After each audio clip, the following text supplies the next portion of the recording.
RDC Esporte, oferecimento CERS, 50 anos, uma história de infinitas oportunidades.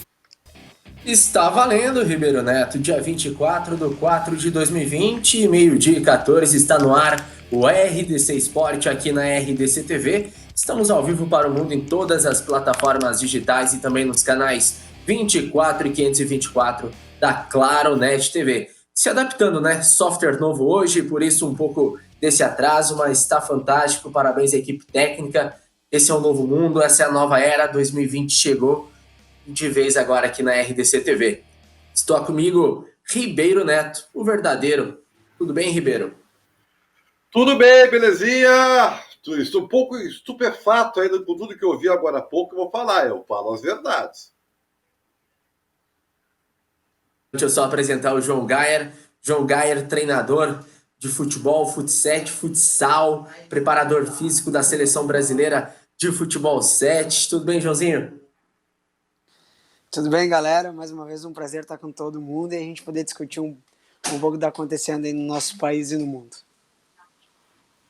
Não, tranquilo então. Minha sogra tá reclamando que eu tô numa posição um pouco estranha aqui com os quadros maravilhosos que ela faz, mas faz parte da TV, o ao vivo é assim, home office é melhor ainda. Ribeiro Neto, deixo contigo a palavra então, pode seguir o que aconteceu hoje pela manhã, pode passar um pouco da sua opinião, porque já que não temos futebol e temos essa confusão política no Brasil, o assunto é esse. É que, na verdade, a gente está... Eu sou cronista esportivo, mas sou jornalista acima de tudo. E embora tenha enveredado aí por vários segmentos do jornalismo, inclusive político, né? Apresentei eleições e tudo mais. A minha vida é como cronista esportivo, basicamente. Mas nós estamos vivendo uma situação no nosso país que é, no mínimo, perigosa. E eu ia falar preocupante, porque preocupante ela já é faz um tempo. Ela é perigosa. Tá? O que nós ouvimos agora no pedido de demissão de Sérgio Moro eu usei a expressão do Twitter agora como desalento. O que é desalento? Desalento é uma decepção, sabe? É uma frustração, é uma reviravolta das expectativas que eu tenho certeza da maioria daqueles que apoiaram esse governo. E eu não tenho nenhuma dúvida de que muitos, eu não sei o percentual, né? Mas não é menos que 50%, de todos esses que se manifestam assim de forma veemente em favor do governo do Bolsonaro, vão pensar melhor. Porque mais do que a saída do Moro, o que ele argumentou para a saída é tudo contra aquilo que fez eleger esse governo, que é o combate à corrupção, que é o combate, né, às garantias, aos privilégios, que é o combate ao roubo.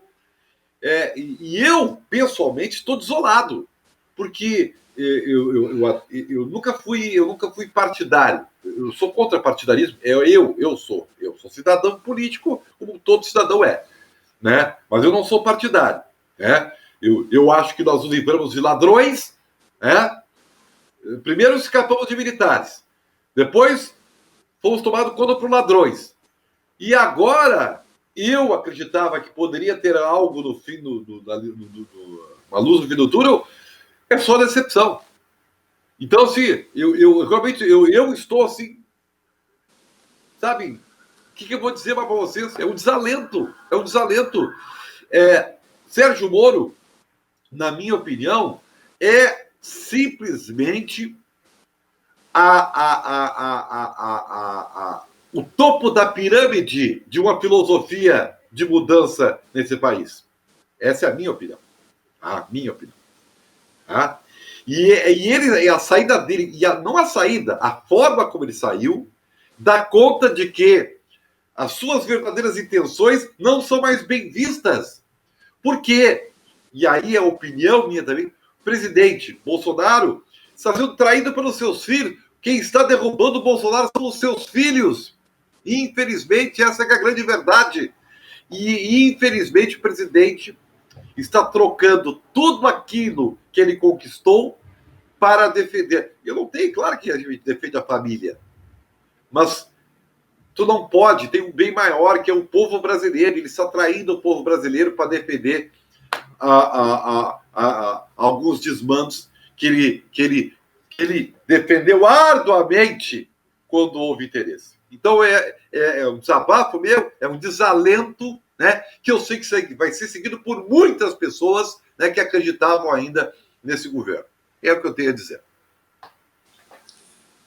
Ribeiro, né? Tem uma situação muito complexa, muito delicada que estamos vivendo. Será um grande debate hoje à noite no plantão RDC Coronavírus, apresentado por mim, pelo Guilherme Macalossi, com presença de deputados federais, deputados estaduais, mas também toda a repercussão começando agora, e às 2 horas da tarde com o plantão primeira edição, Camarino Espíndola e com o Cláudio Andrade. É um soco no estômago do povo brasileiro, sim, realmente, em meio à pandemia, brigas, disputas políticas, porque isso é uma questão política. A questão até do Henrique Mandetta, a gente aceita, assim, numa questão, porque é uma mudança técnica, política, obviamente, mas para mudar o rumo da saúde do Brasil. Os dados estão aí, estão sendo apresentados, cada brasileiro faz a sua avaliação. Mas a questão do Sérgio Moro, com números positivos, com operações positivas sendo realizadas, sendo ele e Paulo Guedes 2 grandes ministros que no setor privado teriam espaço em qualquer empresa. Quantos R$1.000 pagariam para o Paulo Guedes gerenciar grandes empresas multinacionais? Agora o mesmo acontecerá com Sérgio Moro, e o Bolsonaro não querer por questões políticas, questões militares, partidárias, é algo muito complexo. Claro que devemos salientar também que um dos interesses do Sérgio Moro estar no governo, querendo ou não, era o STF. Só que daí precisa de uma indicação, precisa passar pelo Senado, e na questão Senado, o nome dele não seria bem aceito pelos bastidores de Brasília, que será assunto também para o João Carlos Silva, hoje às 11h30 da noite. João Gaia, como está a sua vida, João Gaia? Hoje, 24/4, sendo papai, cuidando desse aquário maravilhoso aí. O que temos de futebol? Alguma novidade? O que tu está acompanhando? Então, é que eu vou usar as palavras do Ribeiro, né? A gente é de uma área esportiva, mas a gente segue com as nossas opiniões aí perante todo esse problema político que a gente vem vivendo. E fazendo uma analogia, trazendo um pouco aí pro lado esportivo, tenho medo que o nosso treinador e o nosso presidente do clube estejam perdendo um pouco o controle aí da equipe. Mas enfim, né?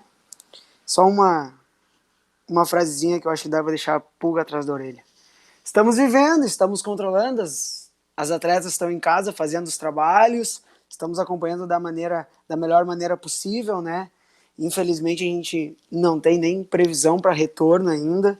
Está sendo uma discussão muito grande dentro das federações, dentro das comissões técnicas, essa volta. Sinto que a gente começou a ficar um pouco, não vou dizer sem repertório, vou dizer assim, a gente começou a ficar um pouco assim, sem uma visão do futuro, quanto tempo a gente vai precisar programar para que as atletas realmente voltem ao seu alto nível, porque a parada está começando a se tornar muito grande. Né? Os trabalhos analíticos dentro do esporte estão começando a ser os principais a serem feitos. E há muito tempo vem se criticando o trabalho analítico com o atleta, o trabalho só com bola, né? O trabalho onde o atleta não toma sua decisão. Então a gente está tendo que retornar um pouco nos tempos, buscar aquele trabalho, como eu já falei, analítico, para que a gente possa trabalhar, porque só físico a gente não está conseguindo, eu acho que contextualizar todo o preparo que a gente necessita, né? Principalmente até o retorno delas. Então, a gente tem feito movimentações em redes sociais, tem tentado trabalhar a questão da motivação delas também, né? Mas tá complicado, assim, eu vejo assim que enquanto antes voltar, melhor é. Mas a gente vai precisar cada tempo que ficar mais parado, ou seja, quanto mais ficar parado, maior vai ser o tempo que a gente vai precisar recuperar essas meninas na volta. Ribeiro, notícias que saem ontem, a gente até debateu a questão do Bruno Fux aqui no programa ao meio-dia, e eu não tinha acompanhado realmente o noticiário do futebol um pouco antes do programa, mas assim que deu umas 2h30 da tarde, 3 horas, acompanhei que o Mônaco tem a questão do interesse do Bruno Fux novamente. O Milan tem a questão do interesse do Bruno Fux novamente, um zagueiro que a gente vinha falando na questão Rodrigo Moledo, Bruno Fux. Como é que tu libera o Rodrigo Moledo para o Fluminense se tu vai perder o Bruno Fux de algum jeito, já que hoje o Internacional está perdendo muito dinheiro por conta da pandemia, precisa vender alguém para pagar as contas, e esse será Bruno Fux. Tu acha que o Bruno Fux tem futebol para jogar lá fora? Essa é a pergunta realmente? Eu acho que tem. Eu não vejo o Bruno Fux melhor ou pior que muitos jogadores que atuam nesse clube em especial. Tá? Só que eu não acredito em nada disso. Eu acho que não tem nada acontecendo. Eu acho que é tudo sondagem sem nenhum efeito prático. Ninguém sabe quando o futebol vai voltar. Os clubes estão tentando se organizar financeiramente para pagar a sua rotina. Sabe? Eu só acredito assim, ó. O clube que tem um dono, tá? Que é multimilionário, tá bem? Esse sim, esse pode chegar lá e trazer e comprar tal jogador, tá? O dono do PSG, esse é um milionário, tem dinheiro guardado, vai lá e compra. Mas eu duvido que ele faça isso agora, tá? O dono do Manchester City, esses clubes que têm dono, né? Que são multimilionários, que não estão afetados por o que está acontecendo. Porque de resto, o futebol está parado, qualquer negociação está parada. E outra que nós temos que observar também, os valores serão modificados. Porque, a partir de agora, vou pegar o Everton Cebolinha aqui, talvez seja o jogador de maior valor aqui da nossa aldeia aqui. O Everton, ele valia X. Admitiu o interesse do Milan. E esse valor vem diminuindo. Primeiro, porque ele aumentou a idade. Primeiro, porque ele também parou um pouco da evolução do seu futebol, diga-se de passagem, tá? E porque agora o Grêmio precisa mais de dinheiro do que precisava antes.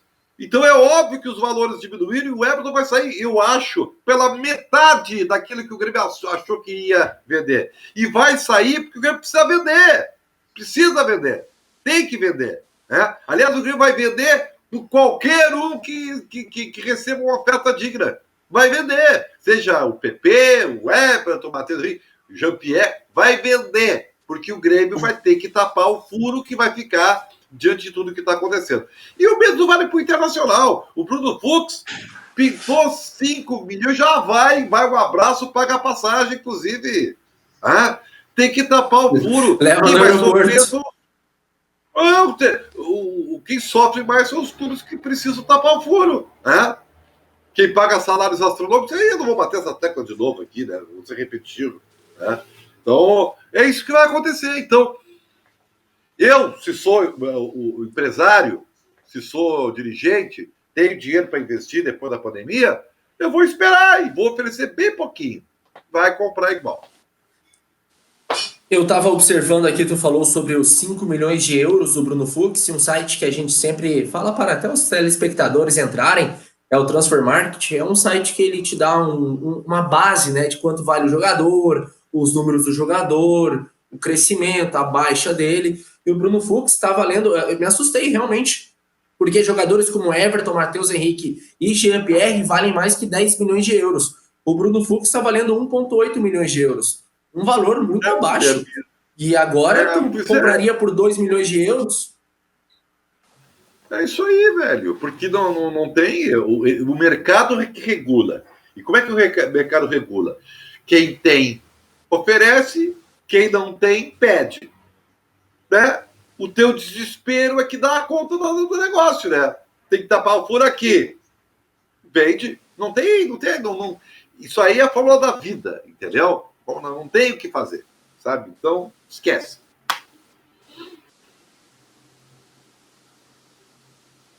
Tu tá mudo, ô Guilherme? Não tô te ouvindo.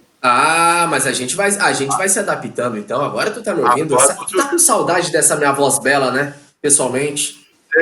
Sempre. Ô, João, e um pouco dessa questão da sua análise, né, conversando com outros treinadores, da avaliação de mercado mesmo, porque é algo que você vive no seu mundo, futebol 7, você é um grande atleta de futebol 7, diga-se de passagem, tem que fazer essa moral. jogando ao lado do Rodrigo Mendes, que é um grande jogador do futebol 7, foi um maestro no futebol de campo. Muitos times agora do interior, muitos times que jogam a copinha no segundo semestre, vão ter que optar por jogadores chamados de várzea, chamados do futebol 7 para jogar o campeonato. Isso pelo custo-benefício, porque não tem mais dinheiro, eles não têm um calendário, e eu sei de jogadores do futebol 7 que estão sendo sondados por equipes do interior de Santa Catarina, ali na região de Balneário Camboriú e Itajaí, e também aqui de Porto Alegre, porque já jogaram futebol de campo e tem um custo-benefício já que estão parados. Na verdade é isso que o Ribeiro falou, o mercado está mandando, né? Infelizmente o pessoal do interior não tem valores para custear aqueles jogadores que talvez seriam os ideais e estão indo buscar de outras maneiras, né? Buscando outras opções. Tá acontecendo também com as meninas, tinha algumas meninas que saíram ali, que estavam comigo jogando no 7 e foram para os clubes jogar o Série A2, já retornaram e a perspectiva é que nem retornem para os times que estavam jogando, porque infelizmente questão salarial, questão contratual não vai fechar. E aí como que esses clubes vão se virar? Dessa maneira, buscando uma mão de obra mais barata, né? Para que eles possam suprir, pelo menos para dar conta de cumprir o calendário esportivo quando sair esse calendário esportivo, né? Que tudo é uma incógnita. Então, é um recurso, é um meio que tem o clube do interior, e digo mais, não pensem vocês que só os clubes do interior vão buscar mão de obra mais barata, não. Tem clube aí da própria capital que vai ter que se virar nos 30 para poder formar os seus elencos de novo, ou estar se reestruturando para poder estar jogando competição, né? Isso caso o campeonato estadual se mantenha, né? Mas aí tudo é uma incógnita.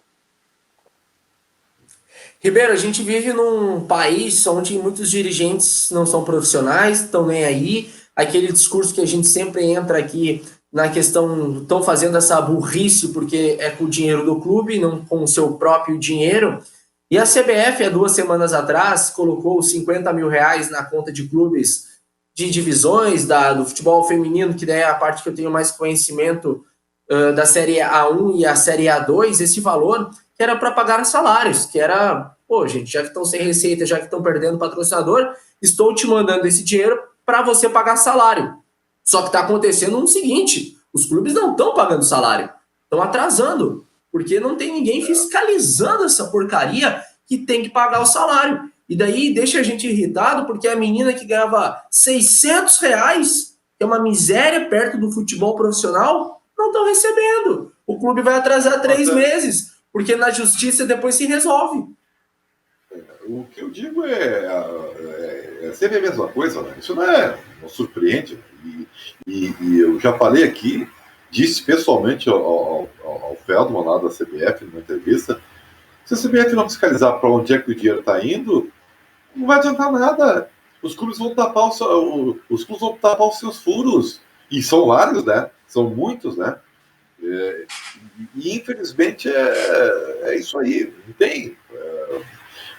É que nem essa ajuda que o governo dá aos microempresários, né? Para pagar as folhas. Se não fiscalizar se o pagamento vai para a folha, não vai. Não vai. Não adianta. É que nós vivemos não é no mundo inteiro isso, tá? Não pense que eu desconheço isso, tá? Agora, como a gente mora aqui, na nossa aldeia, no Brasil e tal, o Brasil tem muito disso aí, né? Eu tenho eu confesso para vocês que faz parte um pouco desse sentimento que eu estou nesse momento, que é um desalento, assim, estou meio desalentado mesmo aí com a saída do Sérgio Moro. Nós perdemos uma grande oportunidade. Quantos anos nós temos a nossa democracia, entre aspas, tá? Quantos anos nós temos? 30 e poucos. Né? Nós perdemos uma grande oportunidade de endireitar esse país. Só que na minha opinião, acho quase impossível esse país, que é grande demais, ele ser consertado da maneira como ele é, uma confederação. E quando o Brasil não for uma federação, onde, como é nos Estados Unidos, que os seus estados têm leis próprias, maior autonomia, que o dinheiro não seja centralizado, porque aqui no Brasil, não, o dinheiro em Brasília já viu o que acontece, né? Os estados têm que ter autonomia no que produz. Enquanto não houver isso, o Brasil não vai conseguir. Nós temos graves erros históricos, culturais, acima de tudo, né? E quando eu digo culturais, é a ignorância do povo mesmo, né? E a sua incapacidade de avaliar situações, a incapacidade de fazer votos conscientes, a incapacidade cultural, né? De colocar na balança o bem e o mal. Isso aí tudo fez da nossa dita democracia um experimento de terror. Como eu falei anteriormente, nós nos livramos dos militares e fomos comandados por ladrões. E de todos os partidos, que fique bem claro, de todos os partidos, ladrões, ladrões. E agora estamos loucos aí, sabe? Então, realmente desalentador tudo. E óbvio que o futebol, né? Olha quantos dirigentes da CBF estão na cadeia, alguns só, né? Outros só foram tirados do poder, mas que roubaram. Tivemos ladrões do futebol, ladrões do vôlei, ladrões no Comitê Olímpico. Então, assim, isso aqui é um país... Alibaba nesse país, meu amigo, ficaria corado. O Alibaba e os 40 ladrões são criancinhas, ladrões de doces, perto do que se rouba nesse país aqui, rapaz. Entendeu? Então, o que eu vou dizer? Vou acreditar? Não vou acreditar mais, ô Guilherme. Sabe?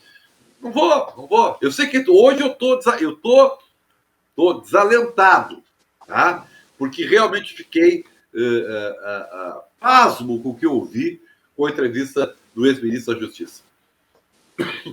Mensagem de uma pessoa muito importante que eu recebi agora durante o programa, não vou citar nomes, mas assim, agora sim, Moro se demitiu. Eu larguei mão, não defendo mais esse cara. Acho que ele deve estar louco, ou eu estou louca, não sei. É a realidade, essa é a questão dos brasileiros. Mas isso aí é verdade, cara. Eu não sei o percentual, tá? Estou até curioso. Mas não é pequeno. De pessoas que vão mudar de opinião. Que estavam até o fim apoiando o governo porque tinha algumas tábuas de salvação. E o Moro é a maior delas. Porque o Moro ainda pode gostar ou não gostar. E aí tem o partidarismo, tá? Porque a ala da esquerda não gosta do Moro porque ele, né, prendeu seus líderes. Que, aliás, fez muito bem, né? Ladrões, né? Digo ladrões, e nós temos ladrões há muito tempo, tá? Não temos ladrões só na esquerda. Nós temos ladrões em tudo que é lugar. Agora, o Moro meteu o dedo na ferida. E é por isso que ele é desenganado por muitos, tá?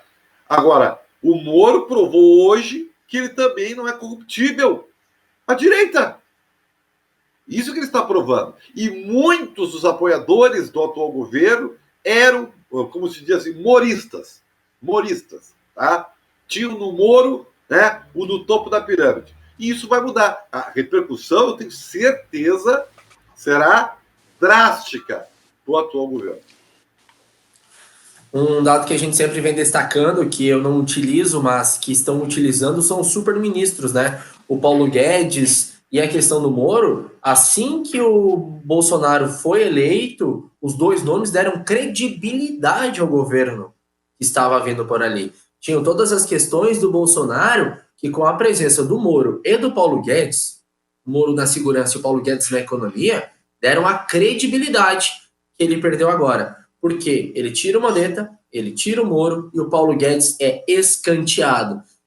No projeto que foi apresentado agora no início da semana, o Pro Brasil, quem estava lá não era o Paulo Guedes. O Paulo Guedes estava escanteado. O projeto não foi nem criado por ele. Por quê? Porque o projeto do Paulo Guedes é a longo prazo. O Bolsonaro hoje precisava de alguma coisa a curto prazo. E o Paulo Guedes, que é um super-ministro, não consegue criar um curto prazo? Olha, acho que alguma coisa está errada.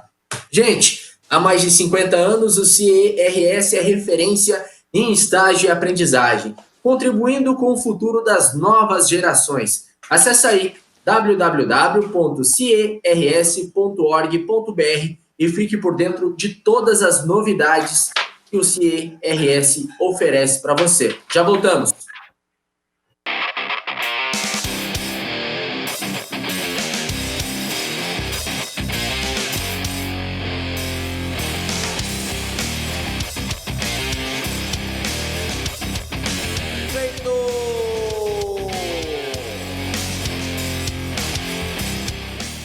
RDC Esporte, oferecimento CIE-RS, 50 anos, uma história de infinitas oportunidades.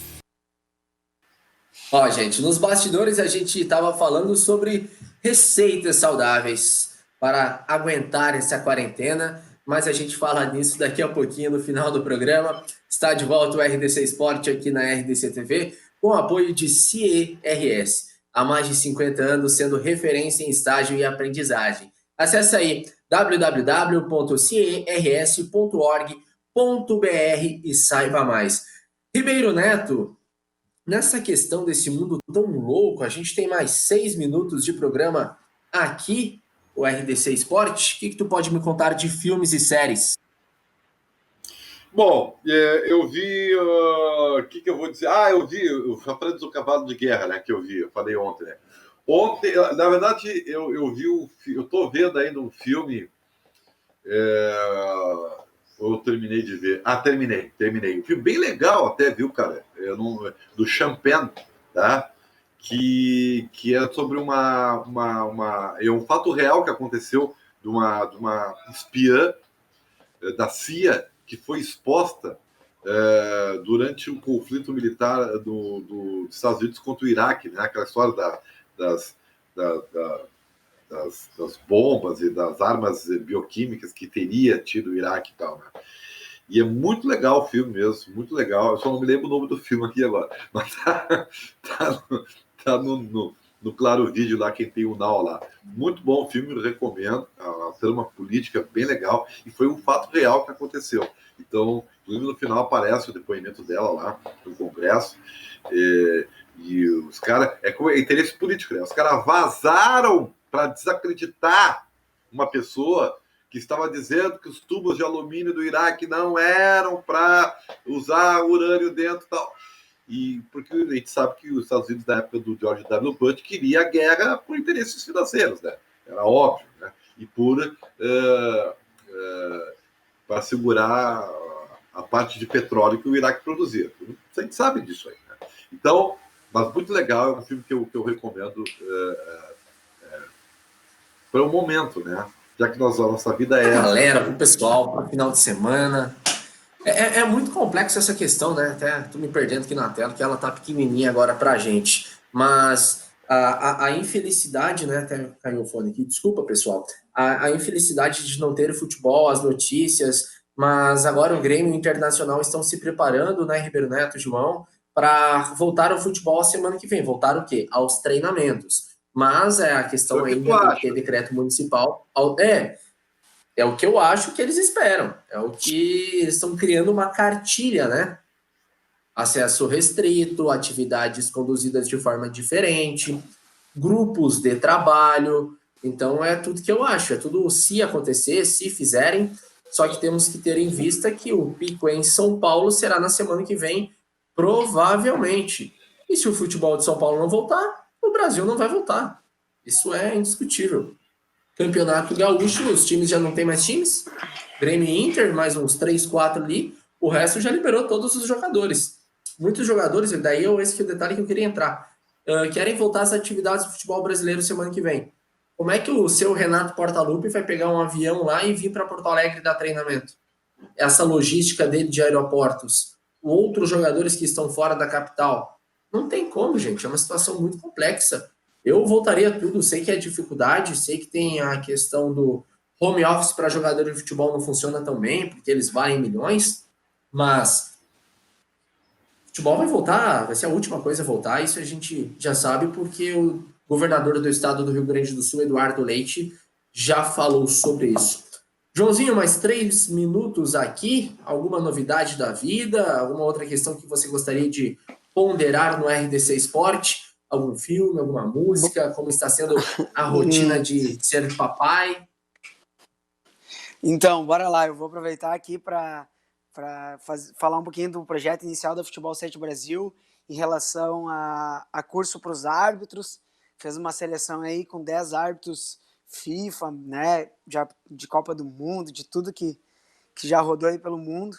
Isso é um curso bem bacana, deve estar abrindo logo as inscrições, então vou aproveitar a oportunidade aí para os meus amigos árbitros, para aqueles que têm interesse de especializar, vai ser algo bem bacana, que é o Futebol 7 Brasil, que já tem a parceria com a RDC aí, está começando, né, e também a Universidade do Futebol, que vai contemplar aí cursos para qualificação dos treinadores. Eu acho que vai ser bem interessante, então eu já quero garantir minha vaga nesses cursos aí, acho que é bem interessante para todos. Então, deixar aí já o convite. E a gente falar um pouquinho desses projetos que eu acho que... Eu da arbitragem eu vou fazer. Sabe, eu comento muito isso com as pessoas e talvez seja uma das minhas grandes bandeiras que eu levanto, que é a qualificação do profissional dentro do futebol. Ele precisa se qualificar, e é óbvio que aquela experiência tática, aquela experiência de campo, o ex-jogador, o cara já ter vivido futebol é muito importante. Eu acho que ela agrega muito para o contexto grupo. Mas eu acredito que o grande treinador se forma com os dois pilares, a parte prática e a parte do conhecimento e qualificação. Eu acho que quando se une os dois, eu tenho uma boa metodologia para passar, né? Uma coisa é eu jogar e ter experiência dentro de campo, sensacional, ótimo, mas eu transmitir aquilo para o atleta é totalmente diferente. Então essas qualificações que vêm surgindo, tanto da CBF Academy quanto aí da Futebol 7 Brasil, eu acho que são o grande trampolim para que a gente possa elevar o nível do nosso futebol aqui no país. Então deixa aí o convite e a informação de que é um momento bacana para que a gente possa se especializar. Eu vou passar uma lista de árbitros aqui, quero que o Ribeiro Neto fale se ele já xingou algum também no time, né, acompanhando alguma questão. Todos eles. Não, mas é muito bacana essa questão, a iniciativa da Futebol 7 Brasil na realização, porque olha os nomes do pessoal que vai dar o curso para arbitragem.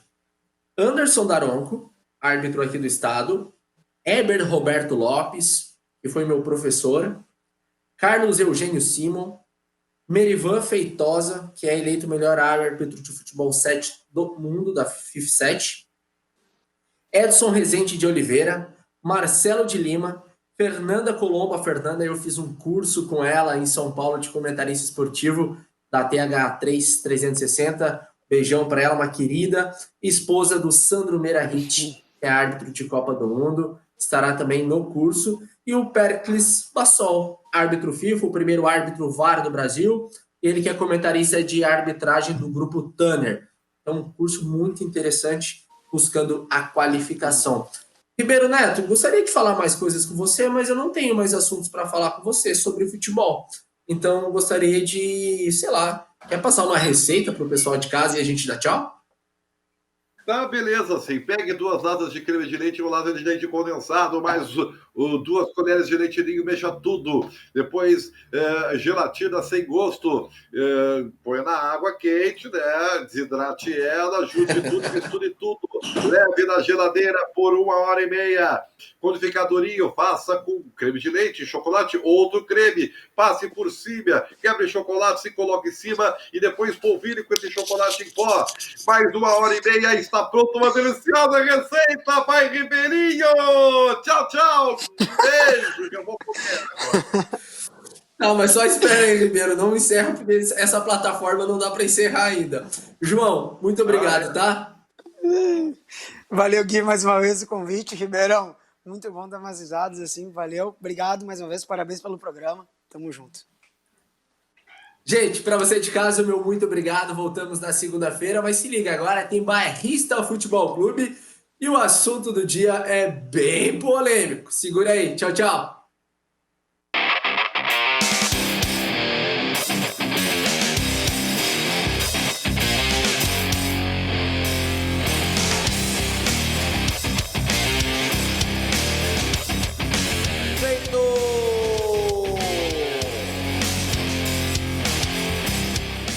RDC Esporte, oferecimento CERS, 50 anos, uma história de infinitas oportunidades.